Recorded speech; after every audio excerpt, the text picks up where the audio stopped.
মালে এয়ারপোর্টে এখানে যে বুথটি দেখতে পাচ্ছেন, এই বুথটি হচ্ছে মূলত ফ্রি সিম বুথ। এখানে আপনার পাসপোর্ট স্ক্যান করলেই কিন্তু আপনারা ফ্রি সিম পেতে পারেন, বাট এই ফ্রি সিমে কোনো ডেটা থাকবে কিনা আমি শিওর না। আমি আমার ফ্রি সিম সংগ্রহ করেছি পাসপোর্ট দিয়ে, বাট এটা কিভাবে রিচার্জ করব সেটা জানি না। এয়ারপোর্ট থেকে বের হওয়ার পরে আপনারা এই জায়গাটিতে এসে পৌঁছাবেন।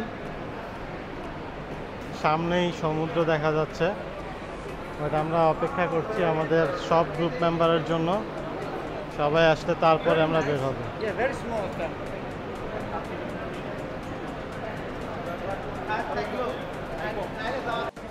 আমাদের গ্রুপ মেম্বাররা সবাই এক এক করে এখানে একত্রিত হচ্ছে। সবাই আসলেই আমরা রওনা দিব। তার আগে আমি একটু বাইরে আপনাদেরকে দেখানোর চেষ্টা করি। এখানে যে গাড়িগুলো দেখতে পাচ্ছেন, এই গাড়িগুলো দিয়ে মালে সিটি এবং হুলহু মালে যাওয়া যায়। আমরা এয়ারপোর্টের ইমিগ্রেশন এবং অন্যান্য আনুষ্ঠানিকতা সম্পন্ন করে টার্মিনাল থেকে বের হতেই একটা ওয়াও অনুভূতি পেলাম এখানকার অতি স্বচ্ছ টার্কুইশ কালারের পানি দেখে।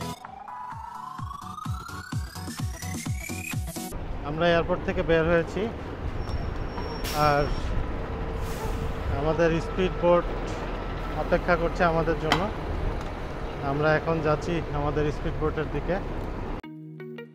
আমাদের গন্তব্য মাফুসি আইল্যান্ড, কারণ আমরা সেই দ্বীপেই হোটেল বুক করেছি। যথারীতি আমাদের এয়ারপোর্ট থেকে রিসিভ করার জন্য হোটেলের একজন প্রতিনিধি এয়ারপোর্টে এসেছেন।